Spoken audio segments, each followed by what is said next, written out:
All right. Hi, everyone. Thank you for coming. In short, to recap, I'm Petar. I've been developing high-scale backend systems for over 9 years. And ever since I've joined SofaScore, I've had the opportunity to take on a DevOps role as well within the company, which allowed me to, in addition from actually developing the app, also create the infrastructure that's going to sustain it and allow it to reach the end user at scale.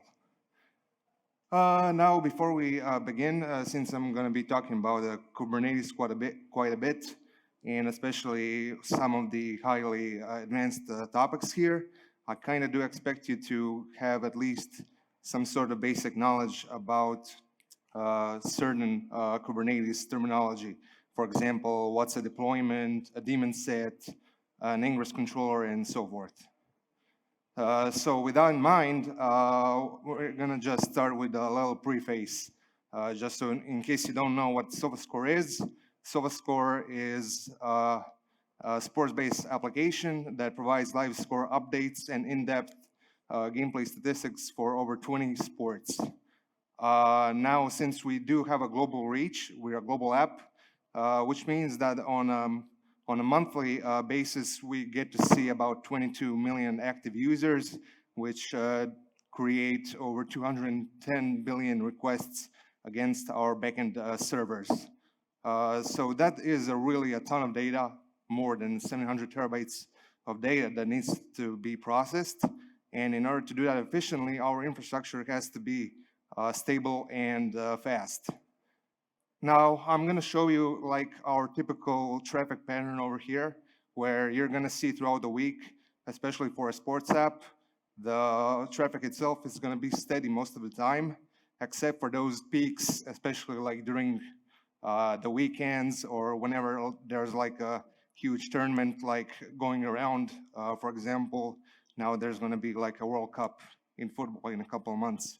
That's going to, when you're going to see like a surge of traffic.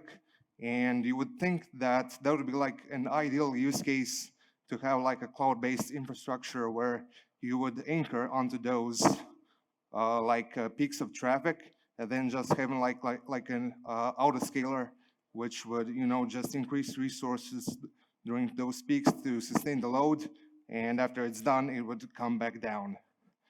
As a matter of fact, SofaScore did start in the cloud way back in the day, but the thing is, cloud is really, really expensive when you go at the scale of SofaScore. So basically, if we were to input our current system requirements into a calculator website, for example, for AWS, we would get like a mind-boggling estimate. And yeah, the gist of it is that traffic costs in the cloud are insane. And of course, you can remedy some of that if you put your application behind like a CDN, like Cloudflare, and that's fine. For our specific needs and just based off the nature of the app, where we are actually really like read heavy, we were able to absorb 90% of the traffic that usually hits the backend and just keep it in the cache. But the thing is, even with all of those efficient strategies to save bandwidth costs, it still really comes out to be like really expensive. Because if you compare it, I think like the currently like the costs would come out to be like 5 to 10 times bigger than what we're currently paying for our bare metal setup, where even an over-provisioned bare metal cluster, which can sustain 2 to 3 times the current amount of traffic we're receiving, would still end up being the cheaper option. So it came at no surprise that when we wanted to start to experiment with Kubernetes, we decided to try it out on bare metal, of course. Now, of course, I'm going to just give a little backstory. How did we even begin to try out Kubernetes in the first place. For that, I have to go a bit back in time.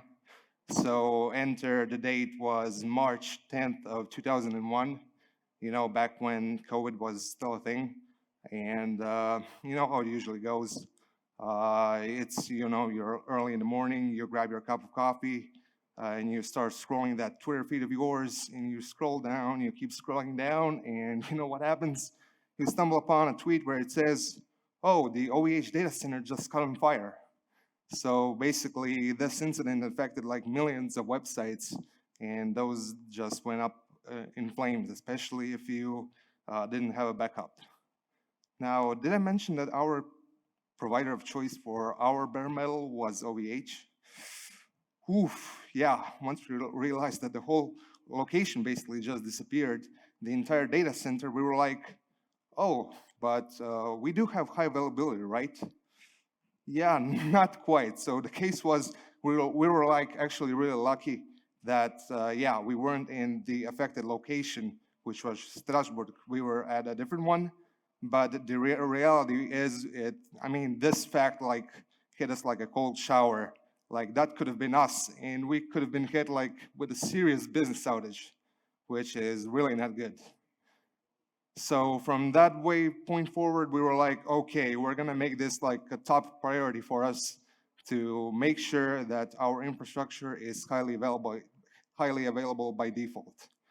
And normally we would just try to focus on upgrading our existing setup, which at the time was we were using Docker Swarm for like service orchestration, and it's fine. Like Docker Swarm by itself, it's fine. Especially doesn't have as steep learning curve as Kubernetes can have. Especially if you're used to like the Docker API and writing the compose files. But the truth is, the community was just slowly moving over to Kubernetes because of the overwhelming community support and the nature of Kubernetes to be highly abstracted and extensible with custom resource definitions, custom controllers, etc. It was just time to let Swarm go into the sunset and try something new, especially because Docker Swarm, it's okay for basic use cases, but as soon as you have to do something custom, it starts feeling like you're trying to put everything together with duct tape. So I think it was at this point we were like, okay, if we're gonna get like a whole new set of hardware in different locations, we might as well to try something new that's well supported in the community. And that's basically how it went. So you know how it goes. You start reading the official docs, and the next thing you know, you open up your SSH session and you type in kubeadmin in it, and you're off you go. So yeah, primary objective was still we got to do high availability. We cannot let one location go down and then whole system to go completely unavailable to the end user. That's just not how it goes. So again, we go back to the official docs, and they're quite extensive and well covered. And of course, there was like a whole section of how you should set up your highly available setup of your new Kubernetes cluster. And typically what it says, okay, you just install an odd number of control plane nodes, and then you just put like a load balancer on top of everything, which is external to the cluster. The typical docs at the time when we were setting it up were recommending like a combo of HA proxy and keep alive D to keep the stable address as nodes keep failing over, so that there's always a stable endpoint that can point to the current master control node. And that's fine. Like those two tools, keep alive D and HA proxy, they're all like old school, well-established tools. But our constant train of thought as we were learning Kubernetes was, but there must be like a more integrated way the more Kubernetes way of doing high availability. And sure enough, after like a short Google Foo session, we did find a tool, and it's a really nice, neat little package. The package is called Kubip. So Kubip is a really nice little piece of software which allows you to have a virtual IP and load balancing functionality for your control plane nodes. Plus, it also allows you to create services of type load balancer within the cluster. Normally, the stuff that you cannot do on bare metal. And the cool thing is, it doesn't have any extra dependencies. It's just a single binary. So for providing the virtual IP, it can do that in 4 modes. As we were still exploring Kubernetes, we opted to go for the most simplest one, which is to use ARP to do the high availability and providing you with a virtual IP address. So the way it works is you set up Kubip as a static pod on each of your control plane nodes. And then once the Kubip instances are up, they like achieve a quorum, and then the current master starts screaming using the address resolution protocol, like, hey, I'm the current master. It's me. I'm here on this stable IP address that I picked.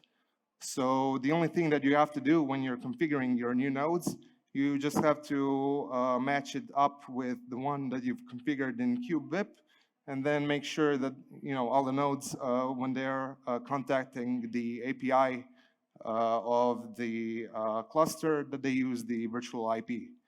And that's pretty much it. You can have a pretty functional, highly available setup of a Kubernetes cluster within minutes, basically. And I mean, the cool thing is that as I was revisiting the docs, maybe like a month ago, I did see that they made a revision, and Kubip is now actually a recommended way of doing it. So yeah, that's pretty cool. So at that point, we did have high availability. We did choose like having a control plane node on 3 different geographical locations. And it was a pretty good feeling being able to, just kill off one control plane node and, having it like nothing has affected the cluster. Everything was still working fine. So that was pretty cool. But having a highly available cluster is pretty useless if it's empty. So we were started, transitioning, moving, migrating like the workloads over to the cluster. But the question that left floating over our heads was, how are we going to get the external traffic into the cluster? So that's the question. In a typical cloud environment, you would just create a deployment in Kubernetes and then a service that would expose it. The service would be of type load balancer, and then you would have a cloud provider which would, just assign an external IP, which would be publicly available, and you would be able to contact your deployment through that IP, and you wouldn't really think about it too much. You would have an exposed service, and you would be done with it. Now it's a bit of a different story in a bare metal environment because you don't have a cloud provider. You are the provider. So there's this one little missing piece here. And now it's like, okay, what do I do? We decided, okay, since we are primarily an HTTP-based application, so we provide API endpoints for our client apps, getting the HTTP traffic sorted out is our priority as of now. So we decided to employ, again, help of Cloudflare. Cloudflare has a really neat feature called Cloudflare Tunnels, which allows you to create like a secure connection between your nodes, your origin servers, and the Cloudflare Edge. Now, to assist you with that, there's like a dedicated tool called Cloudflare D. The Cloudflare D basically creates then a reverse tunnel from your node over to the Cloudflare Edge, but in a way so you don't have to poke any holes in the firewall or anything. So the whole thing can be like sealed shut. You don't have to expose any of the ports to have traffic start flowing into your node. So which is pretty cool. You got all the benefits, protection from Cloudflare, and you don't have to expose really anything from the outside. The way it works is you just create a simple deployment of Cloudflare D inside a cluster, and then you have a really simple YAML config file where you can define the ingress rules, where based on the host name or path or anything else, you can define to which service the traffic is going to get routed to. For the sake of simplicity, we decided to create like a catch-all rule, an ingress rule, which says just forward all of the traffic regardless of the conditions, the criteria, onto our ingress controller, which happens to be Nginx. This allows us to have the flexibility to still define new routes using standard API objects on the Kubernetes API server, so just creating regular ingress objects, and it avoids us to having manually, edit this config file with new routes.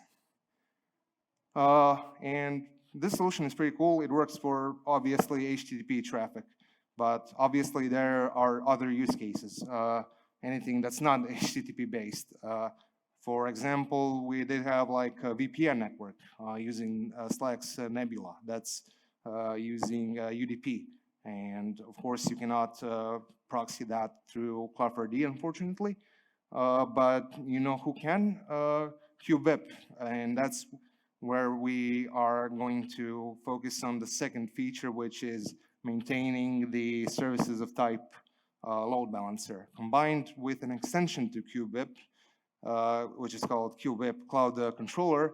It allows you to just define like the set of routable IP addresses, which could be in the public or private block, it doesn't matter. As long as they're routable and you define them in the config file, you can then have them just normally be exposed and attached to a service. So you still use the standard API definitions, and Kubip is going to take care of everything. You just have to make sure that the IP is routable on the system level. The cool thing about this here is that you can use, like I said, both private and public IP addresses. And for example, in this screenshot right here, you could even expose the service on the private network and then have it be available outside of the cluster. For example, when you're gradually moving your deployments from, in our case, Docker Swarm over to Kubernetes, you can gradually move the services and have the old services reference the new ones using the internal IP addresses. So that was pretty cool. At that point, we were really confident we could start migrating production stuff and slowly, move over to Kubernetes.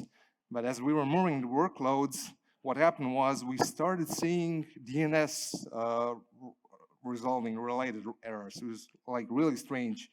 Our internal analytic tools and error reporting, like Sentry, for example, started screaming all of a sudden that the app wasn't able to, resolve domains like google.com. Like, what's up with that? That never happened. And obviously, when we reverted the deployment, it was still working normally. So it was something related to the cluster. Initially, the error, frustration rate was really high. And then we started troubleshooting. Okay, let's try to bump up the number of replicas core DNS has in the cluster. That's probably going to help. And it did from the initial 2, which is really kind of low, especially if you have a lot of deployments. Those 2 little instances can get overwhelmed, but it didn't completely work. Then we were still researching stuff and found that there was this little cool add-on for the cluster called Node Local DNS Cache that did help still. And what it did bring us several benefits, one of which was that the added daemon set deployments of core DNS allowed us to have a separate local core DNS instance for each node, which would allow pods to make more efficient DNS queries because they didn't have to make extra round trips around the cluster just to find out where google.com is located. Second benefit was also skipping the DNAT IP table rules and contract table related issues, because if it happens within the system that your connection track table gets filled up, you're going to have bad time. Like Linux is going to start dropping connections, and you don't want that.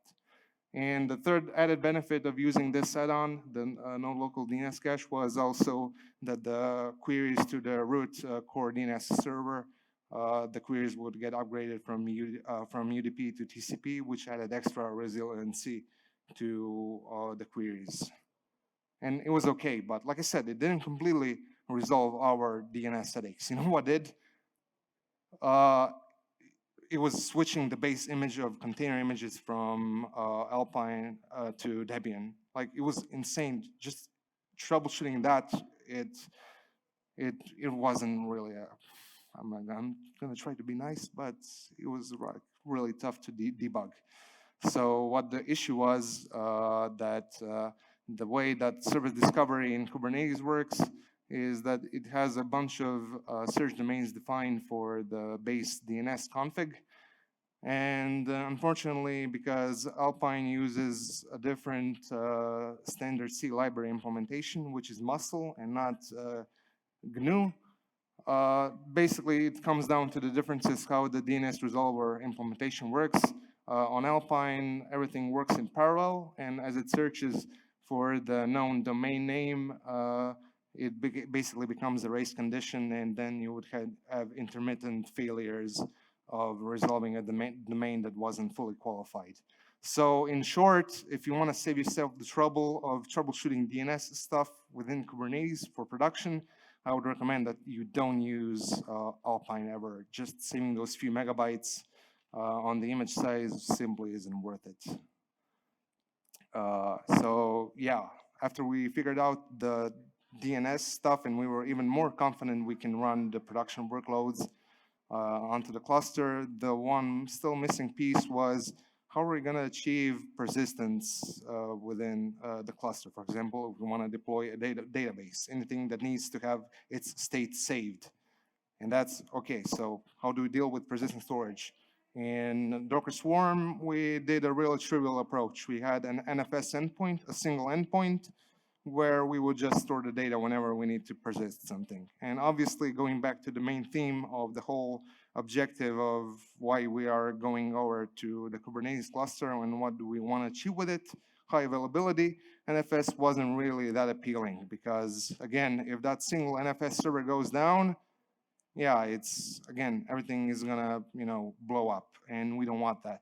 Plus, you have obviously an added latency of, the nature of network file storage is every single operation is gonna go over the network, which is not ideal. And again, a really cool alternative to that is there's a really cool solution that Rancher has created. The company, they have created a distributed storage system for Kubernetes. So it's a first-class citizen in Kubernetes land, and it allows you to have incremental snapshots, disaster recovery, remote backups to any sort of like object storage, like an S3. You have a really fancy UI that you can view on the web and manage your cluster of like storage, the entire pool, the way you want it to work. And the configuration is really simple. All you have to do is label the nodes that you want to use inside of your Longhorn cluster.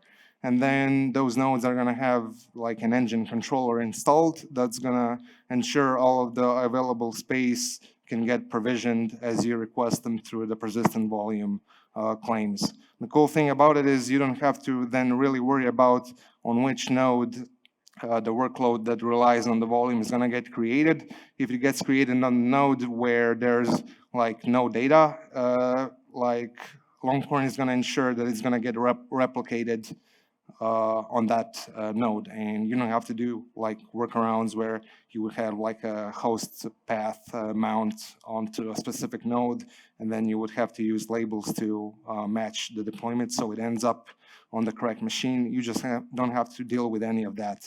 Longhorn does everything of that for you. And yeah, here's like the really fancy, simple UI where you can see the overview of how everything is configured. And after you're done with it, your end developers like I said, don't really have to care how the storage is going to work. They just have to make sure that they allocate enough storage in the claim, and of course, pick the correct storage class, but everything else is done for them. Everything is done behind the scenes by Longhorn. So yeah, with those three main hurdles that we had when we were setting it up, at this point we are running our entire production system entirely on the Kubernetes cluster, and it's working excellently. In conclusion, I would just say go bare metal if you want to be on the bleeding edge. You want to optimize your infrastructure costs, especially if you're building your own product and you want to keep everything within the same pipeline. You want to have like an easier transition, because if your existing setup was using something else, it was on bare metal and it wasn't in the cloud, it's going to be easier to transition it to bare metal Kubernetes cluster. And of course, if you change your mind, you can just reapply all of those YAML definitions that you've created somewhere else. And of course, with bare metal, there comes for utilizing the maximum performance out of your machines. At this point, you're bypassing the hypervisor, and if you really want to go fast, you go bare metal. And in conclusion, that's pretty much it. That's all I want to say. Thank you. Anyone have any questions? Yeah. Why don't you wait for the mic so we can just get it? So you mentioned OVH and their fire. So how do you solve the HA between the data centers? So typically what the hosting providers usually do, they offer you some sort of like a VLAN type functionality, which allows you to, on their level, they can connect all of the data, they can connect all of the dedicated servers so that they appear to be in the same network, even though they're located in different data centers. Every hosting provider has different terminology. OVH has their own product that's called like a VRAC, where you just basically add all of your dedicated servers, and on the system level, they're going to be a part like of the same network. So you have some policy that the master nodes are in different data centers, and that the Longhorn also replicates between different data centers. That's right. Okay, thanks. Anyone else? All right, well, that's a wrap. Thank you very much, Petar. I appreciate it.